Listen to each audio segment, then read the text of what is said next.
저에게는 신우가 한 명 있습니다. 나이는 저보다 많고 제가 본 사람들 중에서 진짜 머리가 엄청 좋아요. 다만 그게 잔머리라 볼 때마다 기가 찼던 것뿐이죠. 그 머리를 공부하는 데 썼다면 서울대는 물론이고 한가닥 했을 것 같지만 신우는 남의 돈을 본인 돈처럼 생각만 하는 사람이었어요. 제가 살면서 딱 3번 사람한테 뒤통수 맞은 적이 있는데요. 그 3번 다 제 뒤통수 때린 사람은 바로 신이었습니다. 신우한테 뒤통수 맞을 일이 뭐 그렇게 많냐라고 생각하시는 분들도 계실 것 같아요. 말은 어찌나 잘하는지 몇 번에 속아 넘어갔는지 몰라요. 그렇게 신이한테 속아 넘어가다 보니 저는 콩으로 매주를 쓴 신이에서 나온 말이라면 믿지 않고 이런 신념 덕분에 최근에는 아주 홀가분하게 지내고 있습니다. 결혼하기 전이라서 그런지 모르겠지만 결혼하기 전에는 신이와 있었던 일은 없었어요. 근데 제가 남편이랑 결혼하고 한 달쯤이었나 남편이랑 생활비를 합치자는 말이 나와서 서로의 통장을 살펴보던 중이었어요. 겠다는 생에 꼼꼼하게 살펴보고 있었죠. 그렇게 남편의 좌역을 보고 있는데 신우의 이름으로 1,000만 원이나 되는 돈을 보냈다는 사실을 알게 됐습니다. 저랑 결혼한 지 얼마 안 돼서 보낸 돈인데 저는 남편한테는 말이 없었거든요. 그래서 신이한테 왜 돈을 보냈냐고 물어봤죠. 형한만이 보냈 그런 말 없었잖아. 시기 보니까 우리 결혼하고 얼마 안 지냈을 텐데 형님한테 무슨 일이 있어? 아, 누나가 임신했다 하더라고. 그래서 급하게 결혼 준비해야 되는데 모은 돈이 없다고 빌려 달라길래 알겠다고 했지.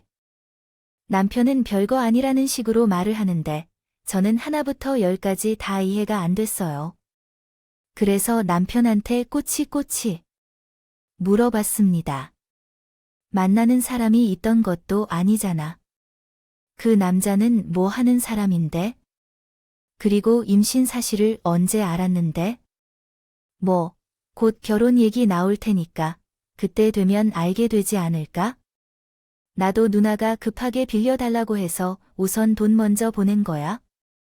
그런 걸 자세히 물어봤어야지. 그리고 그런 일이 있으면 나한테도 얘기해줘야지. 누나가 창피하다고 말하지 말라 했거든. 아무래도 나이가 있는데 사고 쳐서 결혼하는 거잖아. 아무리 그래도 가족이기도 하고 우리한테 돈 빌리는 입장이면 그 정도는 말씀해줘야지. 솔직히 1,000만 원이라는 돈이 적은 돈은 아니잖아요. 저한테 다행히 남편은 누나가 임신해서 결혼한다고 하는데 그 정도는 줄 수 있는 거 아니냐 식으로 얘기하기 시작했어요. 남편 말을 들어보니 괜히 제가 먼저 연락해서 의의 임신에 대해 말을 꺼내면 부끄러워할 수도 있겠다 생각했습니다. 그래서 시댁에서 말이 나오기에 기다렸죠. 근데 시댁에 가도 신호의 임신 얘기는 커녕 결혼 얘기도 안 나오더라고요. 그래서 제가 시어머니랑 단둘이 있는 날에 신우의 결혼에 대해 물어봤었죠. 형님은 언제 결혼하시는 거예요? 저번에 남편한테 들어보니 배 더 불러오기 전에 결혼식 해야 될 것 같아 보이는데 결혼식을 개 혼자 하니 만나는 애가 있어야 시키던지. 알 거 아니야. 내가 봐도 요즘 걔가 살이 많이 오른 거 같지? 살을 좀 빼야 남자를 만나기 힘들 텐데 시어머니는 신호의 임신에 대해 전혀 모르는 눈치였습니다. 어머니한테까지도 의의 임신 사실에 대해 털어놓기 시작했어요. 제가 남편한테 듣기론 형님 아이 가졌다 들었거든요. 그래서 조금 빨리 결혼 준비해서 돈 빌려달라고 하셨는데. 그래? 아니, 언제 그런 말을 들었어? 나한테는 별말 안 하던데 저번 주에 남편이랑 돈 얘기하면서 확인했는데요. 저 결혼한 지 얼마 안 돼서 보낸 것 같던데 한 달 정도 지났을 거예요. 그러면서 저희한테 1,000만 원 빌려 가셨어요. 남편한테는 저한테 창피하니까 말하지 말라고 하시긴 했는데 어머님도 모르시는 것 같아서요.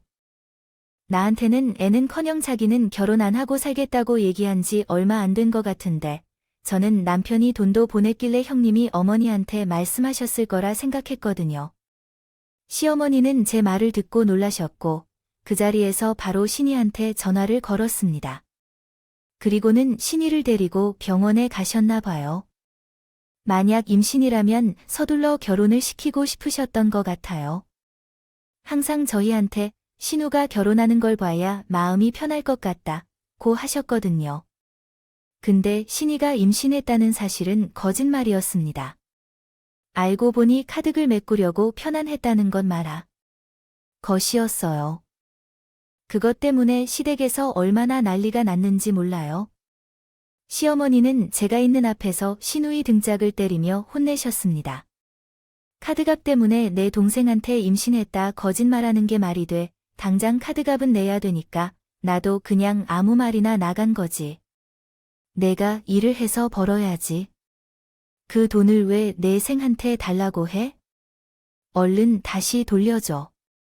벌써 카드값 다 빠져나가서 돈 없어. 시어머니는 당장 저희한테 돈을 돌려주라 했지만 벌써 카드값을 갚은 상황이라 저희는 빌려드린 돈의 절반도 못 받았어요. 이때가 처음으로 신우이 태 뒤통수를 맞는 날이었죠. 어떤 사람이 카드값을 갚으려고 임신했던 거짓말을 하겠어요? 두 번째로 뒤통수를 맞은 날은 저희가 결혼한 후 1년이 지난 이후에 신우는 임신 소동을 잊을 만할 때쯤 또 사고를 쳤거든요. 그날은 남편이랑 저랑 같이 집에서 쉬고 있는 날이었어요. 신이한테 전화가 와서 남편이 받았는데 수화기 너머로 급한 목소리가 들리기 시작했어요. 가서, 그런데 500만 원만 빨리 보내줄 수 있을까? 바로 가능해. 뭐, 지금 당장 어쩌다 사고가 난 거야? 지금 어딘데 고속도로 타고 가는 중에 내가 살짝 졸아서 옆에 있는 차를 박아버렸어. 근데 이분이 바쁘시다고 500만 원만 보내주면 합의해준다고 하셔서. 아, 누나는 괜찮아. 많이 안 다쳤어. 나도 몸이 아프긴 한데 우선 내가 잘못한 거라 상황을 먼저 수습해야 될 것 같아서 급하게 너한테 전화한 거야. 알았어. 우선 끊어봐 확인하고 바로 보내줄게. 저도 옆에서 신이가 하는 말이 다 들었던 상황이라 남편 옆에서 숨을 죽이며 상황을 지켜보고 있었어요. 그렇게 남편이 통장에 있는 돈을 확인하고 신이한테 500만 원이나 되는 돈을 보냈습니다. 저 애의 사고를 당한 적이 있어서 그때 얼마나 정신이 없었는지 알거든요. 남편이 돈을 보냈다고 전화를 걸자 신우는 고맙다고 하며 전화를 끊었습니다. 한시름 났다는 생각에 안심이 되더군요. 사고 나면 진짜 정신없는데 형님 잘 해결됐으면 좋겠다. 근데 어디서 그러신 거래? 그건 나도 잘 모르겠어. 근데 고속도로 달리는 상황에서 잠깐 졸았다고 하더라고. 박은 차가 외제차는 아니겠지.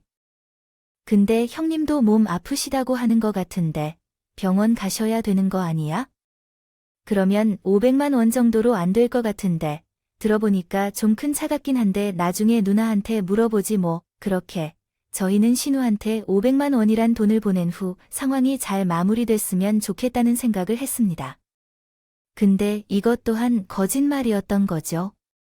신우한테 돈을 보내고 일주일 정도 됐나 마침 신우이 생각이 나서 전화를 걸었어요. 근데 계속 연락이 안 있어. 되더라고요. 걱정이 돼서 남편한테 연락해서 형님이랑 연락되는지 물어봤습니다. 남편도 잘 모르겠다고 하길래 시어머니한테 전화를 걸어서 신우의 근황에 대해 물어봤어요. 어머니, 형님이 전화가 안 돼서요. 저번 주에 차 사고 난 건 잘 해결됐나 싶어서요. 차 사고, 우리 딸이 너무 잘못 알고 있는 거 아니야? 걔, 어그제 여행 갔잖아네.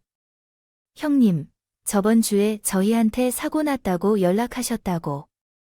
아닌데, 운전하다 갑자기 퍼져버리는 바람에 그냥 폐차시켰다 하던데. 저번 달에 여행은 어디로 가신 거예요?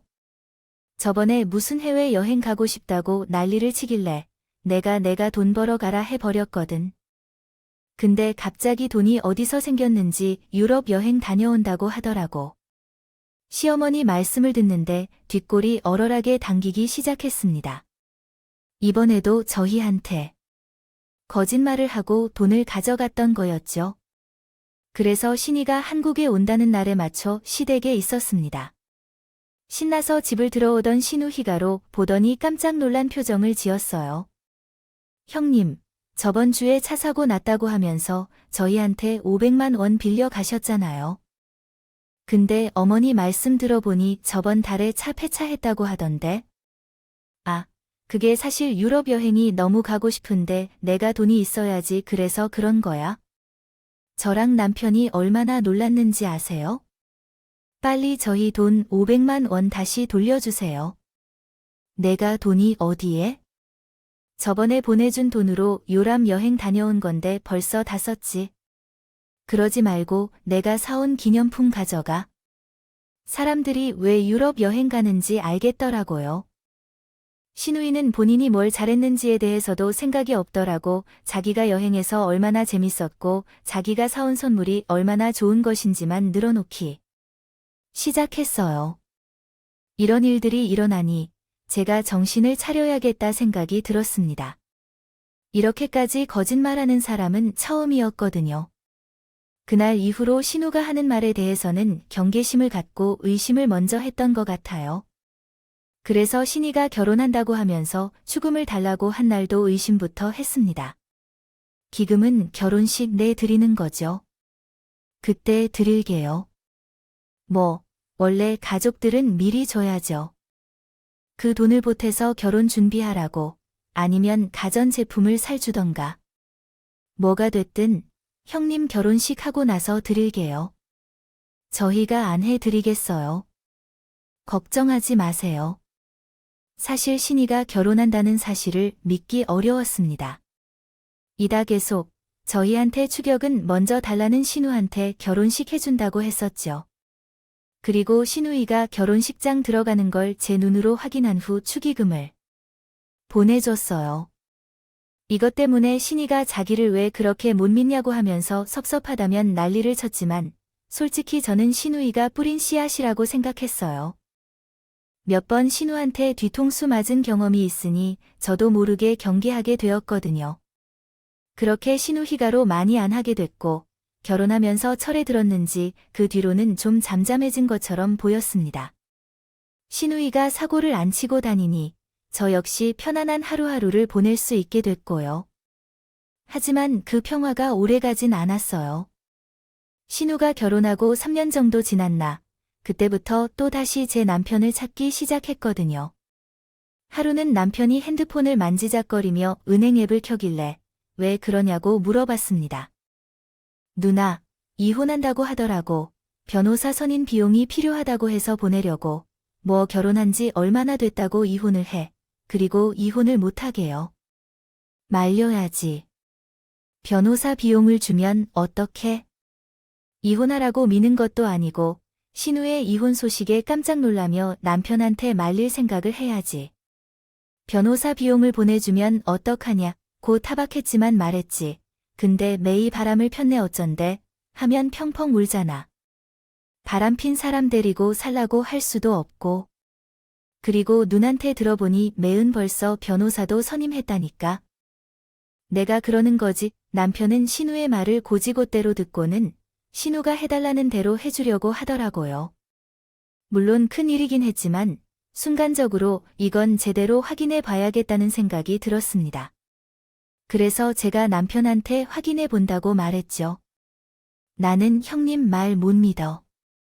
내가 형님과 통화해 볼 테니까 그 전까지는 돈 보내지 마. 남편이 보늘 앞에서 신우에게 전화를 걸었어요. 신우는 풀이 다 죽은 목소리로 전화를 받더군요. 근데 저는 그런 모습조차도 거짓말인 것처럼 느껴졌어요. 형님, 저희 남편이 형님한테 무슨 말을 들은 것 같은데요. 혹시 돈 빌려달라고 하셨나요? 왜 그런지 여쭤봐도 될까요?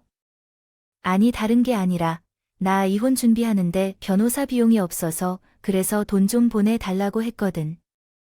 우리 남편한테 여자가 있더라고 참고 살까 했는데 애 없을 때 갈라서는 게 맞는 것 같아서 신우의 말을 들어보니 이건 정말 맞을 수 있겠다 생각이 들기도 했어요. 그래서 변호사 사무실에 같이 가자고 했죠. 혼자 이러한 과정을 진행한다는 건 쉬운 일은 아니니까요. 그럼 제가 내드릴 테니까 갓 변호사 사무실에서 만나요. 어디 사무실에서 이혼 소송하기를 한 거예요? 알려주시면 제가 거기로 갈게요. 이따 거기서 만나시죠? 아니야, 뭘 그렇게까지 해. 내 가정일이니까 내가 알아서 할게. 그냥 돈만 좀 보태줘. 아니에요. 다른 사람 일도 아니고. 형님, 일이인데 저도 도와야죠. 변호사 사무실 주소가 어떻게 돼요? 상담을 받으신 거예요? 아니면 변호사분을 알아봐야 되는 거예요? 제가 계속 같이 가서 돈 내주겠다고 하니 신우는 계속 우물쭈물하며 그럼 다시 연락 준다 고 하고는 전화를 끊었습니다. 근데 역시 거짓말이었던 건지 며칠이 지나도 신우한테 변호사에 대한 말이 나오지 않더라고요. 그래서 제가 전화해서 물어봤죠. 형님, 변호사 사무실은 어떻게 알아보셨어요? 언제 같이 가면 되는 거예요? 급하게 알아본다고 하셨잖아요. 아, 남편이랑 잘 풀어서 이혼을 안 하기로 했어. 그리고 요즘 몸이 이상해서 확인해보니 임신했고, 애도 있는데 무슨 이혼이야. 나 임신했다고 하니까 뭐 갖고 싶은 거 없냐고 해서 가방 하나 사달라고 했지. 뭐 신우이 말에 듣는데 뭔가 싼 기분이 들더라고요. 설마 임신한 게 거짓말은 아니겠지? 의심이 되기 시작했고, 그래도 임신했다고 말을 하니 신이한테 빈말로 축하한다고 했어요. 네, 축하드려요.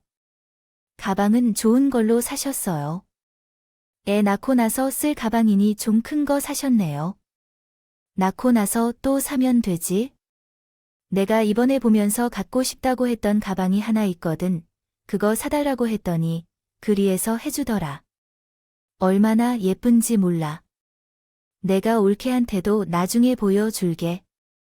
이번에 임신을 하게 되면서 신우의 남편한테 가방을 사달라고 할 수 있으니 저한테는 남편이랑 잘 풀었다 식으로 말을 하는데 어이가 없었습니다. 이번엔 우리가 돈을 버텨준 것도 아니었으니 잘 넘어갔나 싶었죠. 주말에 임신했다는 말을 하니 다들 선물 한 개씩 해주니 좋았나 봐요. 하루는 우리한테도 뭐 해줄 거냐고 물어봤어요. 올케는 나 임신 선물로 뭐 해줄 거예요? 요즘에는 명품 가방을 기저귀 가방으로 쓴다고 하던데 올케는 그거 사주면 되겠다. 부자들이나 기저귀 가방으로 명품 쓰겠죠? 저희는 나중에 조카 나오면 옷이랑 내복 한번 해드릴게요. 성별은 나왔어요. 태명은 뭐로 지으셨어요? 기 선물은 많이 들어오니까 선물해줘. 요즘엔 아기 선물보다는 엄마 선물 많이 해주잖아. 아직 태명은 안 지었고 성별은 몰라. 나중에 병원에서 천천히 알려주겠지.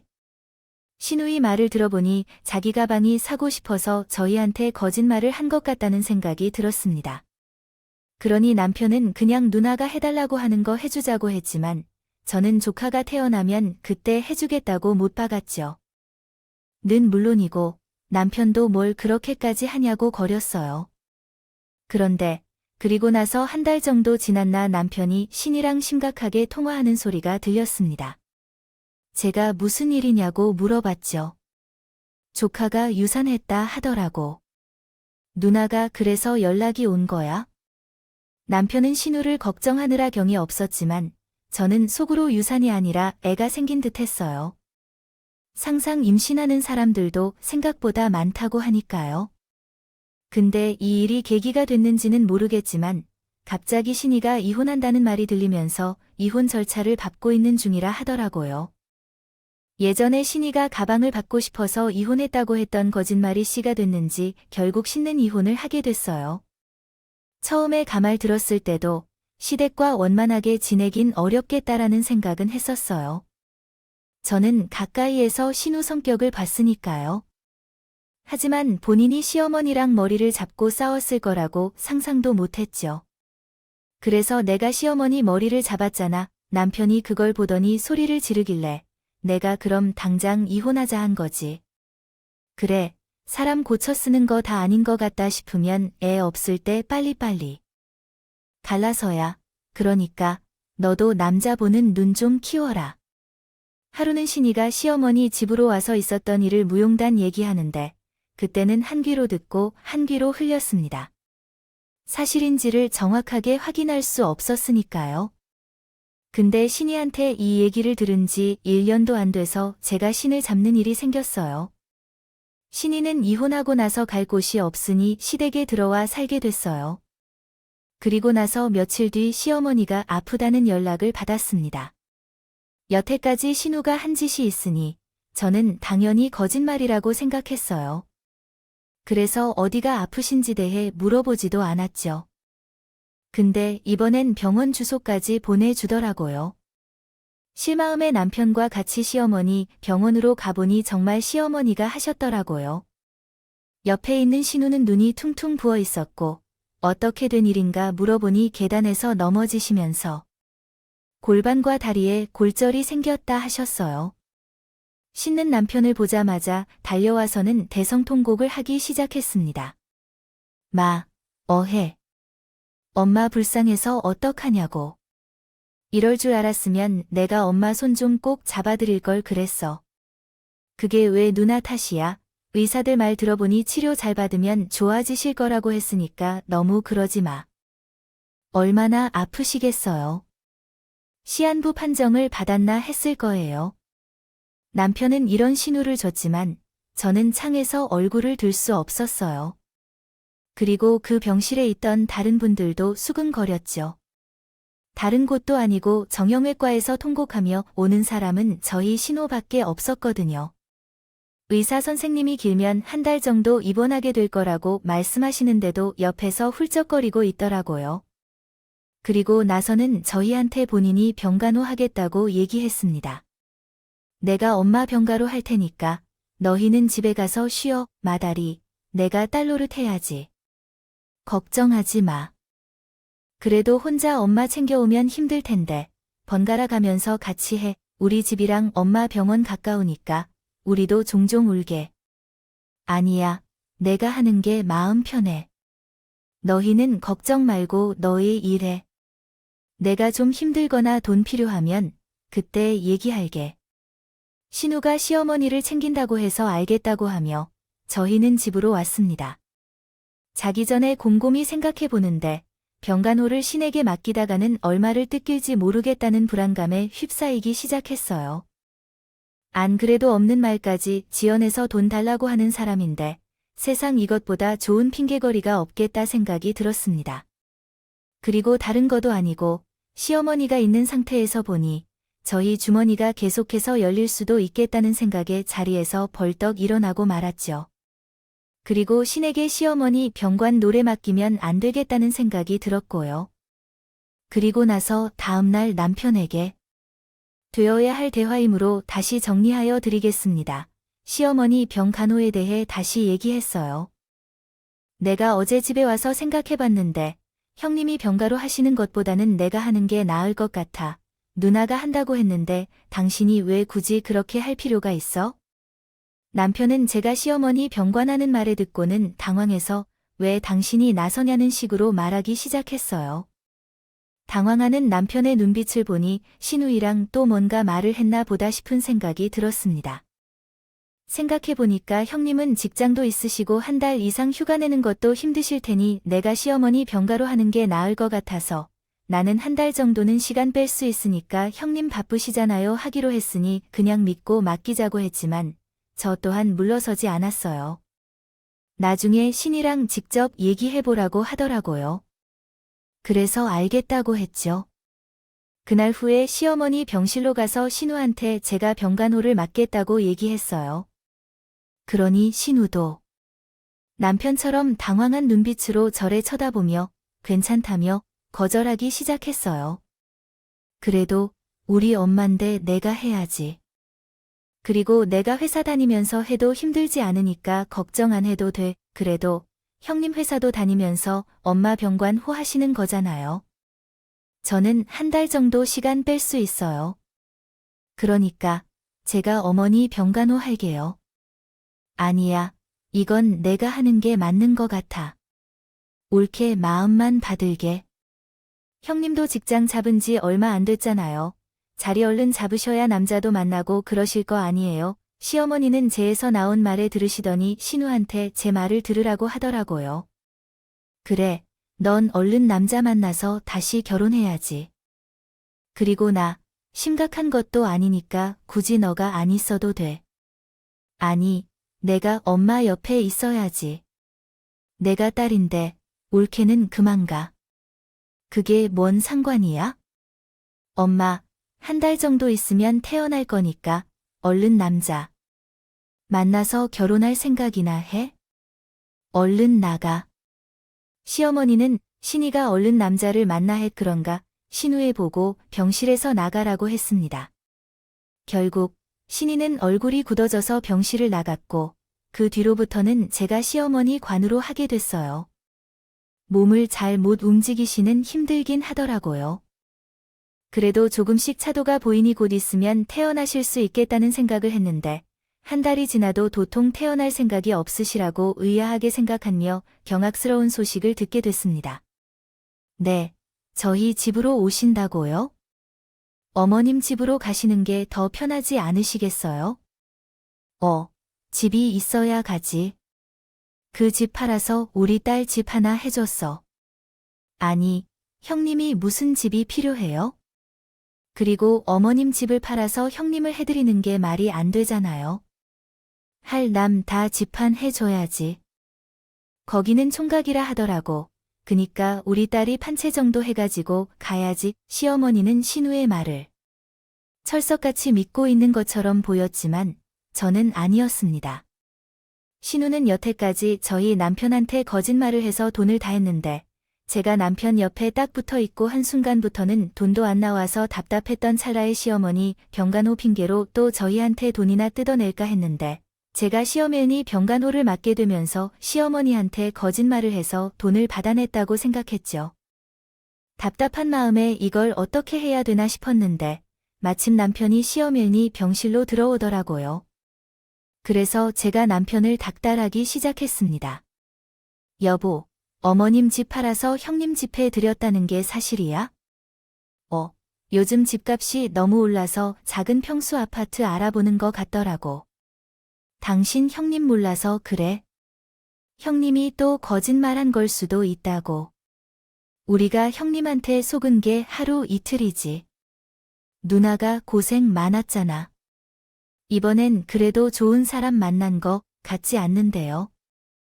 신우의 미래에 대해 신뢰하고 맡기고 싶다면 내게 맡겨줘야지. 이 말 하도 강렬하게 하다 보면 남길 수도 있다면 남기지. 글은 여기서 좀 끝내겠습니다. 감사합니다. 같지 않는 거라 하기에는 생각보다 연락도 자주 하고 그러는 모습을 보며 궁금증이 커지는 와중에 우연히 남편의 핸드폰을 보게 됐고 거기서 신우희가로 보낸 문자를 확인했어요. 그래서 제가 위로 올라가서 어떤 얘기를 나눴는지 확인했죠. 엄마 모시고 와서 눌러 앉으면 어쩔 거야? 어쩔 수 없이 모시고 살아야지. 그리고 엄마 집 없다고 하면 되는 거지? 그래. 엄마 연세도 있으신데 언제까지 혼자 사시겠어요? 새 출발해야지. 누나, 명의 집 하나 있으면 그래도 결혼하기 수월해 줄 거야. 그러니까 이번에 좋은 남자 잘 찾아봐. 걱정해 주는 건 동생이랑 엄마밖에 없네. 집 알아보고 다시 알려줄게. 엄마 집은 팔리긴 했어. 이번에 누가 와서 계약권 걸어놓고 가긴 했거든. 거기도 집이 급하게 필요한가 봐. 우리도 빨리 집 빼주는 게 좋으니까 거기랑 계약하게 될 것 같아.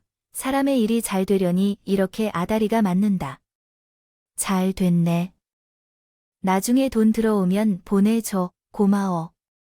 둘이서 나는 대화를 보는데 피가 거꾸로 쏟는 듯한 기분이 들었습니다.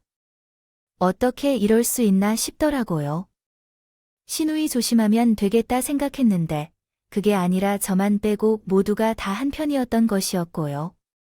신우는 나중에 정말 재혼을 하게 될 수도 있고 혼자 살게 될 수도 있으니 괜찮은 집 하나 장만해주고 남편은 어머니를 모시고 가하려고 했던 것이었어요.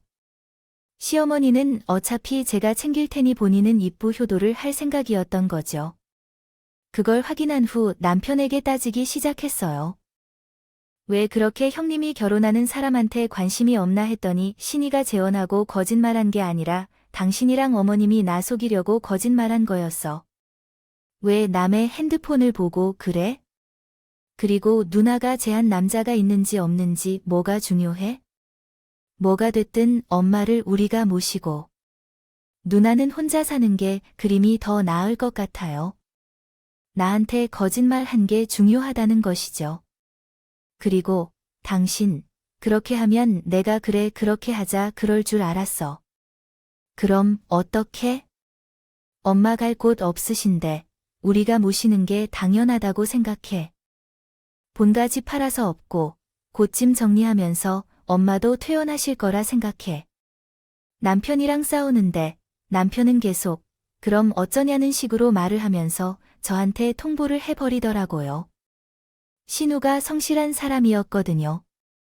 근데 여기서 희생하는 사람은 저뿐만인 것처럼 느껴지니 속에서 화가 올라왔습니다. 그래서 어머니 퇴원도 미뤘던 거야. 뭔가 집 팔리는 것 때문에 집 하는 문제도 어떻게 나랑 상의 한 말이라도 안 하고 그렇게 결정할 수가 있어. 우리 엄마 집인데 팔든 말든 우리 엄마 마음인데. 그게 당신이랑 무슨 상관이라고? 이 난리야. 엄마가 집을 팔든 뭘 팔든 당신이 참견할 일 아니니까. 더 이상 말하지. 마 남편은 저한테 미안한 기색 하나 없이 당연하다는 식으로 말하는 모습을 보며 내가 이 사람을 고쳤을 수 없겠다는 생각이 들었습니다. 그래서 저도 웃으면서 남편에게 한마디 했죠. 그래? 어머님이 통이 참 크시네. 나도 배워서 똑같이 해야겠어. 남편은 제가 하는 말을 듣고는 이해를 잘 못했는지 의아한 표정으로 쳐다보더라고요. 저는 남편에게 그렇게 말한 후 부동산으로 가서 우리 집을 내놓은 후 친정으로 가버렸어요. 사람들이 집 보러 계속 찾아오니 남편이 부동산 아줌마한테 물어봤나 봐요. 그러면서 제가 집을 내놓은 사실을 알게 됐죠. 친정에 있는 저한테 찾아와서 어떻게 된 거냐고 물어보더라고요. 당신이랑 이혼할 거니까 재산 나눌 좀 빼야지. 그래서 집 내놔 버렸어. 그걸 왜? 당신 마음들이 결정해. 나랑 같이 사는 집인데 나랑 상해 있어야지. 당신은 그럼 어머님 집에 모시고 오는 거 나랑 상의했어. 어머님 집 하는 문제. 그래, 내가 상관할 바 아니라고 쳐. 근데 우리 집으로 어머님 모시고 오는 거면 상황이 다르지. 아니, 그래도 그렇지. 곧 있으면 엄마도 퇴원해서 우리 집으로 오실 건데 집을 왜 팔아? 나는 누구처럼 거짓말하는 사람 아니야. 내가 잠깐 이러는 거 같아. 자, 받아. 저는 남편에게 이혼 서류와 변호사 명함을 내밀었습니다. 그걸 본 남편 얼굴이 사색이 되더라고요. 내가 왜 내 집에서 시어머니 모시고 살아야 되는데? 당신, 나랑 이혼하고 싶어. 그런 거 아니야? 그러니까 그렇게 해주겠다고? 그게 아니라 누나 때문에 그런 거잖아. 당신한테 미리 말 안 해서 그런 거야? 이제 와서 누구 잘못 찾는 게 무슨 소용이야? 나는 알고 더 같이 살 생각도 없고. 지금 당신이 있는 내 집 조만간 팔릴 것 같으니까 형님이랑 같이 살 집 알아보지. 남편은 저의 단호한 태도를 보고는 당황했는지 자기가 잘못했다며 빌기 시작했습니다. 근데 정말 저한테 미안해서 사과하는 것이라기보다는 뭔가 갈 곳이 없어서 저한테 온 것 같다는 기분이 들었어요. 신혼 때만 하더라도 저희 집이 공동명의였거든. 요즘에는 반반 결혼을 워낙 많이 하니 공동명의로 하는 집들이 많잖아요. 저 역시 그랬죠. 각자 모 1억을 보인 돈과 친정 부모님이 보태준 돈으로 해서 집을 계약한 것이었어요. 제 돈이 많이 들어가서 제 명의로 할까 싶은 생각도 있었지만 시어머니가 그러면 자기 아들 귀 죽는다고 난리를 쳐서 결국 공동명의로 한 것이었거든요. 근데 결혼하고 나서 신우한테 몇 번 목돈을 보내는 모습을 보며 이러다 나중에 우리 집에 담보로 돈을 빌려다가 신우한테 줄 수도 있겠다 생각이 들어 신우한테 두 번째 뒤통수를 맞은 날 남편한테 진명의도 제 것으로 하자고 했어요. 그 당시 남편도 미안했는지 알겠다고 했거든요. 그렇게 집이 제 명의가 되니 제 마음대로 팔 수 있었던 것이었어요. 남편이 제 앞에서 싹싹 비며 미안하다고 했지만 저는 마음이 돌아선 후였다 보니 남편한테 얼른 변호사 하라보라 하고는 문을 닫아버렸죠. 그리고 저는 이혼 소송을 진행하게 됐습니다. 남편이랑 재산 분할에 대한 서면이 오고 갈 때쯤 시어머니랑 남편이 저한테 와서는 한 번만 봐주면 안 되냐고 하기 시작했어요. 너희 집에 조금만 있다가 나갈게. 응, 잠깐만. 좀 살게 해주면 안 될까? 어머님, 그 집 내려온 거 못 들으셨죠? 저 이제 집 없어요. 아직 팔린 거 아니잖아? 늙은 나 불쌍해서라도 한 번만 봐주면 안 될까? 내가 이렇게까지 하잖아. 그래, 다시는 당신한테 말 안 하고 뭐 하지 않을게. 그러니까 이혼은 다시 생각해주면 안 될까? 진짜 갈 곳이 없어서 그래. 이제 와서 왜 이래? 형님한테 받은 돈 다시 달라고 하면 되잖아. 돈이 없는 것도 아니고 신우한테 줘놓고 저한테 갈 곳 없다고 하는데 어이가 없더군요. 그래서 제가 나한테 왜 그러냐고 신우한테 준 돈 다시 받아서 집장만 하면 되지 않냐고 했더니 남편이 우물쭈물거리며 충격적인 말을 하기 시작했습니다. 그 돈이 없어서 그래. 안 그랬으면 염치 없이 당신한테 이러지 않았겠지. 형님이 벌써 집에 산 거면 거기 들어가서 같이 살면 되잖아. 누나가 집을 산 줄 알았는데 알고 보니까 오피스텔을 얻었더라. 오피스텔 그럼 남은 돈은? 오피스텔이 아파트처럼 비싼 것도 아니고 어머님 살던 집도 선방했잖아. 그게 누나가 오피스텔 하나 없고 돈으로 외제차를 입으면 역시는 역시라고 신이한테 그 큰 돈을 맡길 때부터 저는 불안했는데 시어머니나 남편은 별다른 걱정이 없길래 그래도 이번에는 괜찮은가 보다 했거든요. 근데 신이가 집 구한다고 했던 돈으로 자기사 오피스텔 하나 계약하고 남은 돈으로는 명품백과 외제차를 구매한 것이었어요. 근데 그 외제차도 산지 얼마 사고를 덜하고요. 그러니 돈이 어디겠어요. 그걸 보며 참 한심하다는 생각이 들었습니다. 어차피 벌써 벌어진 일이고 당신이랑 어머님이 알아서 해. 그리고 나는 당신이랑 이혼할 거야. 더 이상 신우랑 연결되고 싶지 않다는 생각이 들더라고요. 그리고 이 사단의 원인으로 볼 수 있는 신이는 제가 이혼하는 날까지 얼굴 한 번 비추지 않았다. 괜히 저한테 찾아와서 자기가 잘못했다고 한 번만 봐주면 안 되냐고 하면 그것도 골치 아플 것 같다고 생각했는데 다행히 찾아오지 않더라고요. 남편이랑 어머니한테도 단호하게 말해서 그런가 그 뒤로 저한테 따로 연락을 하지 않았습니다. 그렇게 저는 이혼을 하게 됐죠. 들리는 소의 신이 오니 그 수에 살고 있다 하더라고요. 참, 그런 거 보면 가족이 항상 도움만 되는 건 아닌 것 같아요. 남편은 시누이 때문에 이혼당해 집까지 없어졌거든요. 이제 저는 시누이 거짓말에 속을 걱정하며 지내지 않아도 될 것 같아 속이 참 후련합니다.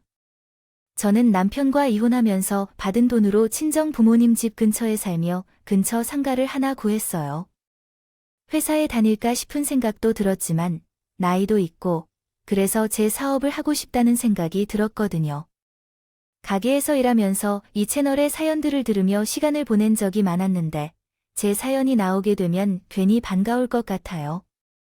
제 이야기를 들어주신 분들께 감사하다는 말씀드리며 이만 마무리하도록 하겠습니다. 감사합니다. 오늘도 저희 채널에 와주셔서 감사드립니다. 더 좋은 이야기로요.